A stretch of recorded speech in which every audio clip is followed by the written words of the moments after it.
Selamat pagi Bu Mahya dan teman-teman. Di sini kami akan mempresentasikan tentang analisis ketergantungan ekonomi negara Filipina kepada negara Amerika Serikat. Pembahasan pertama yaitu introduksi. Teori Marxisme adalah sebuah bentuk pemikiran Karl Marx yang juga diracik oleh Friedrich Engels dalam suatu filsafat materialisme. Pemikiran Marxisme ini nantinya akan digerakkan ke arah politik revolusioner. Marxisme diposisikan pengikutnya sebagai ajaran resmi Partai Komunis. Bahkan pada masa Lenin, seluruh hubungan antar negara dan pengikutnya bertitik tolak pada Marxisme-Leninisme. Semenjak saat itu, Marxisme-Leninisme menjadi sebuah ideologi untuk mewujudkan masyarakat tanpa kelas. Analisis Marxisme yang kami gunakan yaitu teori dependensi.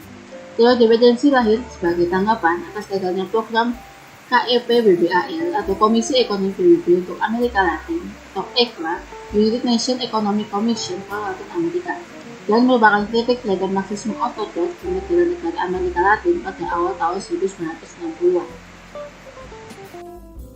Teori ketergantungan atau teori dependensi merupakan kritik dari teori modernisasi. Teori ini diusulkan pada tahun 1950-an oleh ekonom Argentina Lauro Robbie. Terdapat dua macam teori ketergantungan, yaitu teori dependensi klasik dan teori dependensi modern. Dalam teori ketergantungan, kita melihat permasalahan pembangunan yang dihadapi suatu negara melalui perspektif negara dunia ketiga. Teori ini membahas ketergantungan negara dunia ketiga terhadap negara maju. Dalam teori ketergantungan dijelaskan bahwa alasan keterbelakangan negara terbelakang karena lingkaran setan yang terjadi antara negara maju dan negara berkembang. Negara terbelakang menjual bahan mentah dan tenaga kerja yang murah ke pasar dunia, lalu negara maju membeli dan mengolahnya menjadi barang jadi. Akhirnya negara terbelakang membeli produk itu dari negara maju dengan harga tinggi.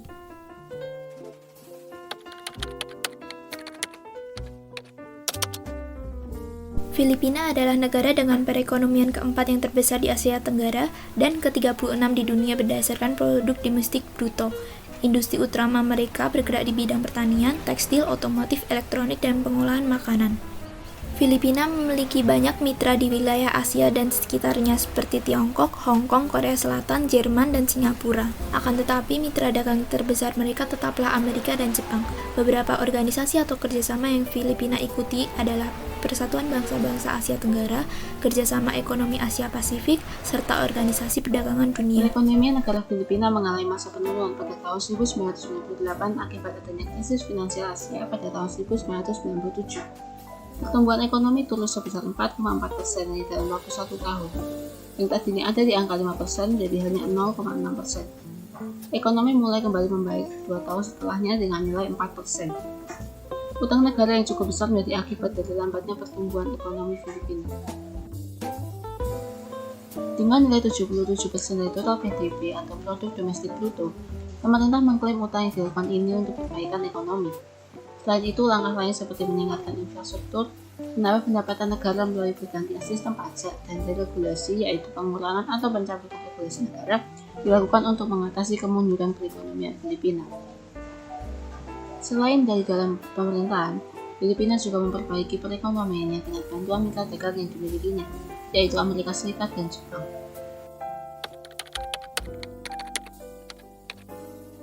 Hubungan ekonomi Filipina dengan Amerika Serikat telah ada sejak lama. Mengetahui bahwa Filipina dulunya adalah bekas koloni Amerika Serikat setelah Amerika Serikat membeli Filipina dari Spanyol pada tahun 1899.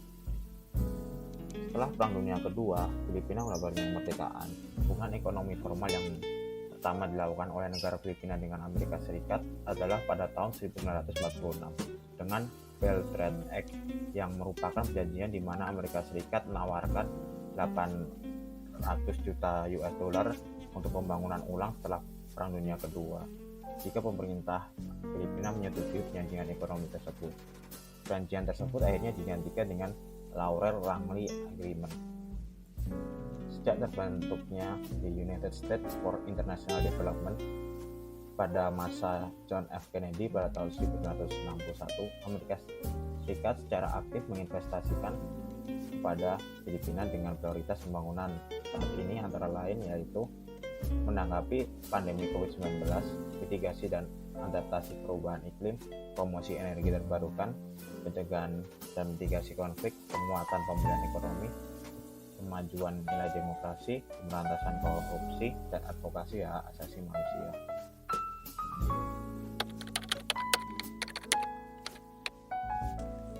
Di dalam bab ini saya membaginya ke dalam 3 subbab, yaitu sejarah, puncak, dan Dutertenomics.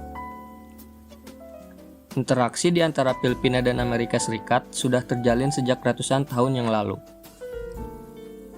Berdasarkan riset dari Rick Bonus dalam bukunya yang berjudul Locating Filipino Americans, diketahui bahwa orang-orang Filipina sudah menginjakkan kaki mereka di tanah Amerika sejak 1587, tepatnya di sekitar Teluk Moro, California, dan mulai menetap di sana secara permanen di Louisiana tahun 1763. Para Manila Men, sapaan orang Amerika kepada komunitas Filipina, juga turut memperjuangkan kemerdekaan Amerika Serikat dari Inggris, khususnya dalam The Battle of New Orleans tahun 1815. Sebagai informasi tambahan, mengingat dahulu Texas adalah salah satu teritori kerajaan Spanyol, tanah para cowboys ini juga sempat disebut sebagai Nuevas Filipinas atau Filipina Baru. Dari informasi-informasi tersebut membuktikan bahwa kedekatan di antara kedua negara ini muncul oleh karena garis historis yang kuat. Semuanya dimulai ketika Presiden Filipina ke-15 yaitu Benigno Aquino III menghadiri acara pertemuan petinggi ASEAN Amerika Serikat di New York pada 24 September 2010 dengan tujuan untuk membahas kerjasama Amerika Serikat di kawasan Asia Tenggara. Lalu kemudian, Presiden Obama membalas kunjungan tersebut dengan melakukan kunjungan diplomasi pada 28 April 2014. Tidak tanggung-tanggung, pertemuan ini menghasilkan kesepakatan ekonomi dengan dana hibah dari Amerika Serikat mencapai 579 juta dolar Amerika Serikat atau setara dengan 8,2 triliun rupiah. Dengan rincian 145 juta dolar AS dari USAID sebagai dana bantuan bagi negara-negara berkembang, dan 434 juta dolar AS dari Millennium Challenge Corporation untuk pembangunan infrastruktur jalan dan penanganan kemiskinan. Hasil dari kerjasama tersebut berhasil mengurangi persentase utang luar negeri Filipina dari yang awalnya 58% pada tahun 2008 menjadi 47% pada tahun 2012. Bahkan berdasarkan laporan dari World Wealth Report pada tahun 2010, Filipina menjadi negara dengan pertumbuhan ekonomi paling cepat di dunia dengan peningkatan GDP mencapai 7,3%. Persentase tersebut secara konsisten, kecuali di tahun 2011, meningkat setidaknya 5% per tahun selama periode 2010 sampai 2016. Ketergantungan tersebut mulai dikurangi setelah Rodrigo Duterte menjabat sebagai Presiden Filipina ke-16 pada tahun 2016. Dutertenomics adalah sebuah istilah yang disematkan kepada segala kebijakan ekonomi di masa pemerintahan Presiden Duterte. Salah satu hal yang paling menonjol dari Dutertenomics ini adalah mengenai arah haluan Filipina yang pada awalnya sangat dekat dengan Amerika Serikat, berpaling menuju rivalnya yaitu Tiongkok dan Rusia. Melalui Menteri Perdagangan Filipina, Ramon Lopez, menyampaikan bahwa hal tersebut dilakukan untuk mengurangi dependensi negaranya dari dunia barat.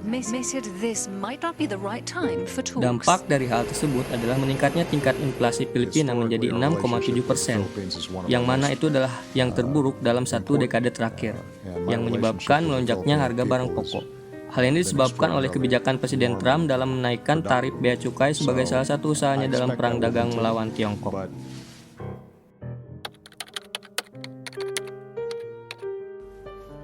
Teori ketergantungan dapat melihat permasalahan melalui perspektif negara dunia ketiga. Teori ini membahas ketergantungan negara dunia ketiga terhadap negara maju. Contohnya, Filipina merupakan negara perekonomian terbesar di Asia Tenggara. Hal ini disebabkan perjanjian yang dilakukan oleh US. Perekonomian Filipina pernah mengalami penurunan akibat krisis finansial Asia pada 1997.